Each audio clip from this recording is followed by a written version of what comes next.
మోంతా తుఫాను ప్రభావంతో వరంగల్ జిల్లాలో పెద్ద ఎత్తున పంట నష్టం జరిగింది. కొన్ని చోట్ల వరి పొలాలు నేలకొరిగాయి. మరికొన్ని చోట్ల ఆరబోసిన వడ్లు నీటిపాలయ్యాయి. పత్తి చేన్లు తడిసి పత్తి నల్లబడుతోంది. 6 గాలం కష్టపడి పండించిన పంటపై వరుణుడు కన్నెర్ర చేశాడని ఆవేదన వ్యక్తం చేస్తున్నారు రైతులు. పంట నీటిపాలవడంతో ఏం చేయాలో అర్థం కాని ఆందోళన చెందుతున్నారు. హన్మకొండ జిల్లాలో పంట నష్టంపై మరిన్ని వివరాలు అశోక్ అందిస్తారు. మోంతా తుఫాన్ ఉమ్మడి వరంగల్ జిల్లా రైతుపై తీవ్ర ప్రభావం చూపింది. పంటలు నేలవారగా చేతికొచ్చిన ధాన్యం తడిచి ముద్దైన పరిస్థితి కనబడుతుంది. మనం ప్రస్తుతం హన్మకొండ మండలం అసిన్పర్తి ప్రాంతాల్లో చూడవచ్చు. చేతికొచ్చిన ధాన్యాన్ని అమ్మడానికి తీసుకొచ్చిన రైతులు కుప్పలుగా పోయడంతో వర్షం మొత్తం తడిచి ముద్దైన పరిస్థితి కనబడుతుంది. హన్మకొండ జిల్లాలోని భీమదేవరపల్లిలో 41 సెంటీమీటర్ల వర్షపాతంతో పంటలు మొత్తం నేలబారిన పరిస్థితి కనబడుతుంది. పత్తి చేతికొచ్చిన పంట కాయ మురిగిపోతుండగా పత్తి నల్లబారుతున్న పరిస్థితి కనబడుతుంది. ఒకవైపు వరి పంట కోత దశలో నేలబారడంతో అది కోసే పరిస్థితి లేదని రైతులు ఇబ్బంది పడుతున్న పరిస్థితి అయితే కనబడుతుంది. ఒకవైపు నష్టాలు, ఒకవైపు కష్టాలతోని రైతులు తల్లడిల్లుతున్న పరిస్థితి అయితే కనబడుతుంది. ఇక్కడ కొందరు రైతులు ఉన్నారు.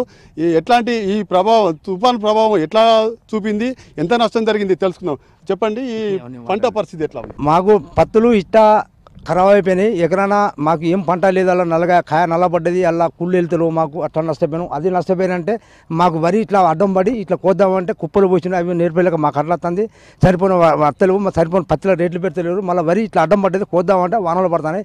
అసలు మేము ఏం చేయాలో మాకు అర్థం, రైతులు ఏం చేయాలో మాకు అర్థం తెలియదు. పెట్టుబడులు ఎట్లా ఉన్నాయి? పెట్టుబడి మాకు అసలు రూపాయి మాకు మిగతలేదు. పెట్టుబడి వచ్చే లేదు. మాకు మేము ఏం చేయాలో మేము ఆలోచిస్తాం. రైతులు అందరూ కొట్టుకొని తత్తాను వడ్డు నేర్పలేక మా బాధ మాకున్నది. ఏం చేయాలో రైతులు గవర్నమెంట్ ఏం పట్టిస్తారు? ఎట్లుంది సారు? ఎకరాన 30,000 పెట్టుబడి పెట్టినాం. 30,000 పెట్టుబడి పెట్టినాం. అది అమ్ముతామని కోసుకొని వచ్చి పోతే వానపడ్డది. పరిస్థితి మంచిగా లేక ఇటు పోతే అడిదడుతుంది, అటు పోతే ఇటు దడుతుంది. అవి అమ్ముదామన్నా కొనుతోలేరు. సార్ దయచేసి వాళ్ళు వచ్చి ఐఏబి సెంటర్స్ ఓపెన్ చేస్తే వడ్లు పోతానన్నా కొద్దిగా మాకు కాలు అవుతాయి. ఇది ఇటు పోతే అటు పోతే మళ్ళీ కూలి దండిగా అవుతాను సార్. ఇది ఇటు పోసిన దండిగా అవుతుంది, అటు పోసిన దండిగా అవుతుంది. అది అమ్ముతా పెట్టుబడి కూడా రాదు. ఎకరాన 30,000 పెట్టిన ఎకరా 20,000 కూడా రావు. మా పరిస్థితి గట్ల ఘోరంగా. ఏం చేయాలనో అర్థవంతులేదు, తోస్తలేదు మాకు. ఎన్ని ఎకరాలు సాగు చేస్తారు? సార్ 3 ఎకరాలు సార్. 3 ఎకరాలు పోసినాం. ఈ కుప్పాలు 3 ఎకరాలు సార్. 3 ఎకరాలకు వస్తే 35,000 దాకా ఇదే అయింది. కోసుడు డాక్టర్ దోలుడే. 3 ఎకరాలలో 35,000 పెట్టుబడి పెడితే కుప్పలు పోసి మొత్తం తడిచి ముద్ద. అమ్మాయి ఎన్ని రోజులు అవుతుంది ఇక్కడ పోసి? 3 రోజులు అడికి. 3 రోజుల కంచి పోయినా, మొన్న సాయంత్రం కోసినాం. పోయిన కంచి ఇదే వర్షం. నైట్ వద్దామంటే నైట్ వర్షమే. నిన్న పొద్దున్న నాకు వద్దామంటే వర్షమే. అవి కట్టలు తీస్తే కట్టలు ఉంటాయా? ఏం చేస్తాం? ఎట్లా ఈ పంట ఎట్లా పరిస్థితి? పంట రాదు మాకు. లేబర్కి అయితే లేదు. కూలు మేమే మిగులుతాం. లాస్ట్కి మేమే మిగులుతాను. అప్పులు తెచ్చి పెట్టవుతుంది. అప్పులు తెచ్చినాక అప్పులు జరగకుండా ఏం చేస్తాం? మంది అవుతారు. దాంతో మాకు ఆదుకుంటే లేవలు. మీ తెలంగాణ పోదాక 60 కష్టపడ్డా కూడా మేము తిండి కూడా సరిపోతలేదు. మాకు మిగులుతలేదు. ఏం చేంటాం?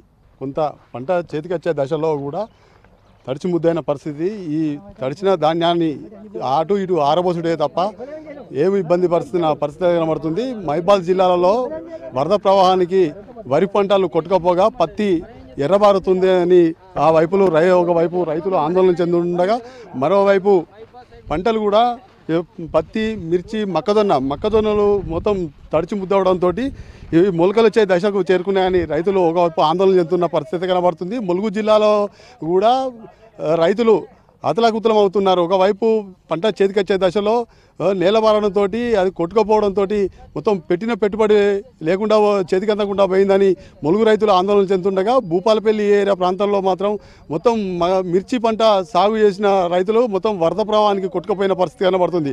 ఒకవైపు పత్తి పంట చేతిలో వచ్చే క్రమంలో చినుకులు పడడంతో నల్లబారుతుండగా, చేతిలో ఉన్న కాయలు కూడా మురిగిపోవడంతో ఈ పంట చేతికొచ్చే పరిస్థితి లేదని లక్షల రూపాయలు పెట్టుబడి పెట్టినప్పటికీ అందకుండా పోయే పరిస్థితి నెలకొందని ఒకవైపు పత్తి రైతులు ఆందోళనగా, వరి పంట అష్టకష్టాలు పడి పంట పండించుకొని చేతికొచ్చే దశలో వరిపై తుఫాను ప్రభావంతో ఈదురుగాలతో నేలబారడంతో కోసి ఎంత కష్టాలు పడి కోసినప్పటికీ కూడా పంట చేతికొచ్చే పరిస్థితి లేదని రైతులు ఒకవైపు ఆందోళన చెందుతున్న పరిస్థితి కనబడుతుంది.